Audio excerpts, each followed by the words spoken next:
भगवान शिव का एक ऐसा भक्त जो कि हड्डी में बन गया और भगवान शिव ने उसको बचाने के लिए एक तीसरा पैर लगाया, परंतु भगवान शिव तो अपने भक्तों पर कृपा करते हैं, तो उसको हड्डी में क्यों बना दिया।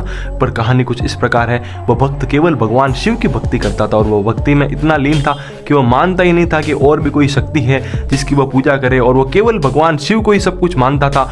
और उनकी भक्ति में जब वो भगवान शिव की परिक्रमा करता था तो माता पार्वती जी को भी वो भूल जाता था और केवल भगवान शिव की परिक्रमा करता था। और ये सब देखकर माता पार्वती जी बहुत ही ज़्यादा चिंतित हुई और उन्होंने बहुत ज़्यादा प्रयास भी करा कि भाई उसको समझा पाऊँ कि भाई शिव और शक्ति एक ही है, परंतु वो नहीं समझ पाता था। उसके लिए केवल भगवान शिव ही सब कुछ है। तो एक दिन भगवान शिव ने उसको बताने के लिए शिव और शक्ति का रूप एक कर लिया, परंतु फिर भी उस भक्त के मन में बहुत ही ज़्यादा गुस्सा है कि भाई उसको तो केवल भगवान शिव की ही परिक्रमा लगानी है, अब वह कैसे परिक्रमा करेगा।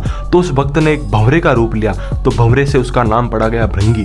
तो भंवरा भगवान शिव की छाती में उसने कहा कि भाई अब मैं छेद करके आरम पार होके ऐसे घूमूंगा, मतलब भगवान शक्ति को दोनों की परिक्रमा वो नहीं कर सकता, तो केवल भगवान शिव की परिक्रमा करने लगा। और ये सब देखकर माता पार्वती जी को बहुत ही ज़्यादा गुस्सा आया, तो इन्होंने उसके शरीर में जितनी भी शक्ति थी वो सारी छीन ली, और सारी शक्ति आने के बाद मांस रक्त सब कुछ आने के बाद वह केवल एक हड्डी का ढांचा बन गया और वह हड्डी का ढांचा गिर गया।